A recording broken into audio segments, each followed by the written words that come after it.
Hindi makapaniwala ang mga saksi sa bangkay ng pusit na to na may haba na 30 talampakan. 30 feet. Hello YouTube, Romel Reaction.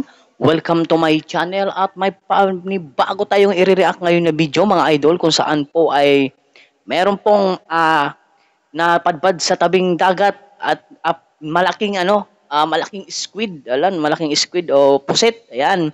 Galing po ito sa YouTube channel ni Fretin King Pinoy. Ayan. At nakuha daw ito noong June 23, 2017 pa ito. Pero mga idol, ang laki talaga. Ayan.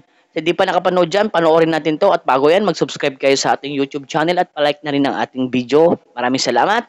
At i-play na natin to bago pa i-play ng iba. Let's play.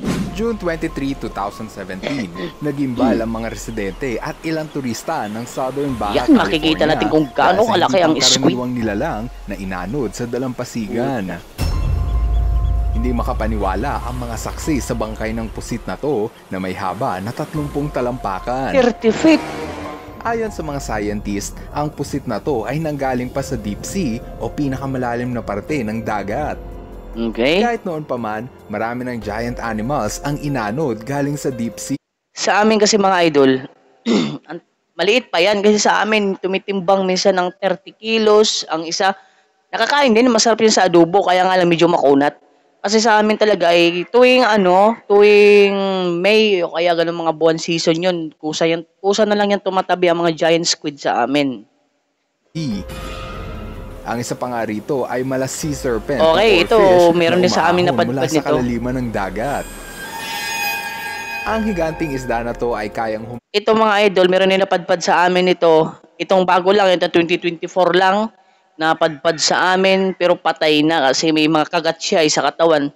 Sa Bisaya kasi tinatawag nila itong lahing, pinakamalaki daw lahing o kaya sa Tagalog, espada, pinakamalaking espada. Yan. Maba ng 36 feet. Oh, wow! Kaya naman naisip ako, bakit ang mga higante at malahalimaw na sukat ng hayop ay nagtatago sa malalim na dagat? Okay. Ano ang dahilan kung bakit sila lumalaki ng ganito? Kung tutusin, hindi lang pusit at oarfish ang higante ng deep sea. Ito, hindi pa ako nakakano nito. Naka-encounter ng ganito sa dagat, ganito kalaking jellyfish. Jellyfish. Marami nang naitalang sightings ng higanteng yun, mga idol, jellyfish sa lalim na 30,000 feet. Lalim. Dito sa deep sea, makikita ang malamegalodon na pating na tinatawag na megamouth. Ano to? Hindi pa ako nakakita ganitong klaseng pating. Megamouth shark ba yun? Hindi pa mga idol. Malaking bunga nga pala nito. May 18 feet na magbibigay takot sa sinusunod face to face ng halimaw na to. Aba.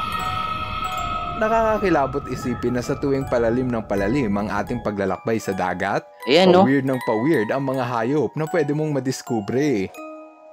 At hindi lang basta ito nakakaiba din ito. Ang itsura. Ang iba ay kayang lumaki sa sukat na di mo inaasahan. Gaya ng mangingisda na to na nakahuli ng higanting deep water. Meron din sa amin ito mga idol. Ang tinatawag kasi sa amin ito, pagi. O kaya pag malaki na sa amin, tinatawag yung iba pantihan. Tapos masarap siya adobo mga idol, promise masarap. Stingray. Ayon sa mangingisda, nahuli nila ito sa lalim na 15,000 feet. Oh, lalim. Sa Japan, ang mga mangingisda rito ay nakakahuli ng higanting alimasag na mas mahaba pa sa katawan ng tao. Crab. Ayon sa mga crab expert, nauhuli lang ang higanting alimango na to sa dagat na may lalim na 10,000 feet. Pucha, lalim yung mga. Kaya naman sa video na to, aalamin natin kung anong puwersa ang tumutulak sa mga hayop na to upang lumaki sa environment na kulang ang oxygen at may napakataas na pressure. May pala sa ilalim ng dagat? Gagamba? Pucha. Kung curious ka nang malaman ng kasagutan, I want you to stick around at i-enjoy ang ating muling paglalakbay sa deep sea upang humanap ng kasagutan tungkol sa deep sea gigantism. Deep sea gigantism. Ang deep sea gigantism ay ang kakaibang phenomena kung saan ang hayop sa deep sea ay mas malaki ang katawan kumpara sa kanilang counterpart na makikita sa mababaw na tubig. Ang halimbawa nito ay ang giant isopod. Okay ito. Makikita sa video na mas malaki ang Ito mga idol, pansinin natin, 'di ba? Siguro kung anong meron sa ilalim ng dagat, meron din sa lupa. Kasi 'di ba, sa ilalim ng dagat merong sirena o kaya 'di ba parang tao, merong spider sea, 'di ba? Ito naman tulad natin siya ito, giant isopod. Ano siya mga idol kung tignan natin parang ipis din, ipis. Ipis sa dagat. isopod na makikita sa deep sea kesa sa isopod sa mababaw na tubig. Dahil sa deep sea gigantism, tumatak sa isipan ng mga tao ang mga halimaw na maaaring nagtatago sa dagat gaya ng Mariana Trench. Mariana Trench. Kinumpirma naman ng mga scientists na posibleng ang mag-evolve ang mga sea creature na may malahiganting pangangatawan. Ito ang kaisipan na nagbigay daan para sa mga taong may malilikot na imahinasyon upang isipin ang iba pang nilalang na maaaring nagpapamalas ng deep sea gigantism. Okay? Napakataas ng hydrostatic pressure sa ilalim ng dagat na maski ang bola ay pwedeng sumabog. Wow. Kaya naman sa unang tingin, aakalain mo na dahil sa hydrostatic pressure, pinipigilan nito ang paglaki ng hayop. Sa totoo lang, wala masyadong pake ang mga deep sea creatures sa hydrostatic pressure dahil nakapag-adapt ang kanilang katawan na mala gelatin at 80% water. Oh, puto. Ibig sabihin, hindi sila Puto parang ano yun parang pugita yun na may parang may ng pressure underwater. Zero may gravity ang deep sea, kaya malaya ang mga hayop na gustong magpalaki ito yung ng nangunguryente katawan na isda. dahil wala namang umiiral na gravity sa deep sea. Di ba? Mga idol, spider Meron talagang spider. Spider sea din ito. Dito sa lupa, gravity ang numero unong kalaban ng mga higanting nilalang, pero sa deep sea, hindi balakid sa mga creatures ang gravity. Okay? Ayon sa 30 years na pagsasaliksik ng Ocean X at Smithsonian Team of Research Institute, may dalawang teorya kung bakit nagaganap ang deep sea gigantism. Yan ay ang Kleber's Rule at Bergman's Rule. Okay. Una nating talakayin ang Kleber's Rule, ang teorya na binuo ng Swiss biologist na si Max Kleber. Max Kleber. Ayon kay Max Kleber, ang mga hayop ay nag-evolve ng may malaking katawan upang mapanatili ang kanilang body heat. Mas mabilis kasing mamatay sa hypothermia ang hayop na may maliit na katawan kung ikukumpara sa hayop na may malaking sukat.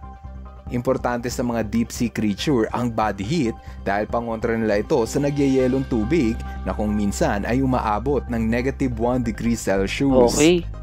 Ito ang dahilan kung bakit mas malaki ang katawan ng mga tao sa malamig na lugar kumpara sa bansa na may mainit na temperatura. Ito rin kung bakit mas malaki ang gulay na nanggaling sa malamig na bansa kesa sa bansang tropikal ang klima. Okay. Ang pangalawang teorya ay ang Bergman's Rule na binuo ng German biologist na si Carl Bergman. Ganun pala yun pag pag sa malamig na lugar malalaki. Aba, ibig sabihin mga idol, malaki din ang nun, ang mga espada ng mga lalaki doon, pati yung mga babae, ang mga nun. Ayon kay Carl Bergman, ang mga deep sea creature ay nakapag-evolve ng may malaking katawan upang ipunin ang kanilang limitadong supply ng energy. Limitado lang kasi ang supply ng pagkain sa deep sea, kaya mariing tinitipid ng mga deep sea creature ang kanilang pagkain at pilit na pinapabagal ang body metabolism. Grabe pala sa ilalim ng dagat. Bilang consequence ng mabagal na metabolism, tumataba at lumalapad. Yung mga idol, yung pugita baga, parang pugita ba yun? Tapos may pakpak? Ang mga hayop rito dahil sa mabagal na metabolism. Isa pang malinaw na obserbasyon ni Carl Bergman ay ang kawalan ng predator o maninila sa deep sea. Napansin ng mga scientist ang mababang ratio ng predator kung ikukumpara sa populasyon ng prey. Karamihan sa mga deep sea creature ay puro siguro mga idol, pag sobrang lalim na siguro ng dagat o ng tubig, parang hindi na nabubuhay yung mga corals. Di ba mapapansin natin dito sa mga video na wala ng corals, buhangin na lang. Scavenger o tigakain ng naaagnas na bangkay. Ano to? Sasing. Dahil sa kakaunti lang ang predator ng deep sea, nagbigay daan ito para sa mga hayop na lumaki ng husto ng walang kinatatakutang kalaban. Okay.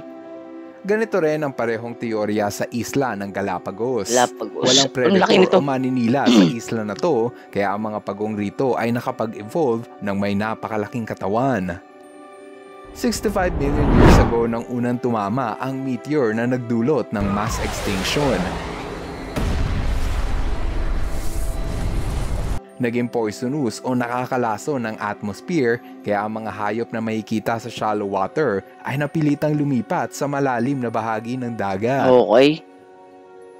Sa paglipat ng mga sea creatures sa deep sea, dito nagsimulang umusbong ang iba't ibang variety ng deep sea creature, mula sa pinakamaliit hanggang sa pinakamalaki.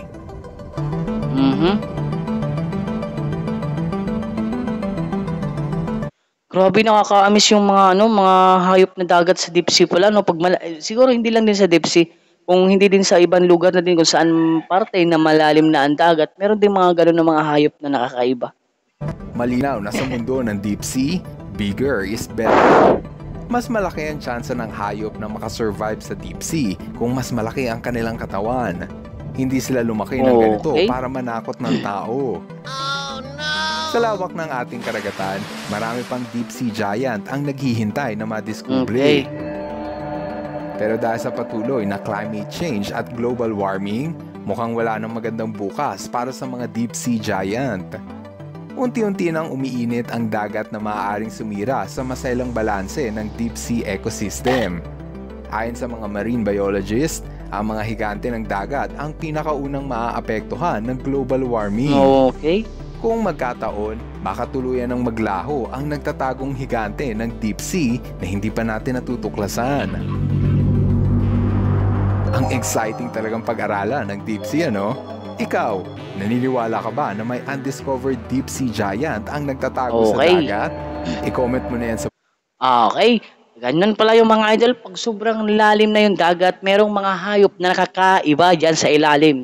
Okay, hanggang dito na rin ang video. At maraming salamat po sa inyong panunood. At syempre, sa mga subscribers dyan na solid natin. At syempre, huwag kalimutan mag-like sa ating video. At maraming salamat po mga idol.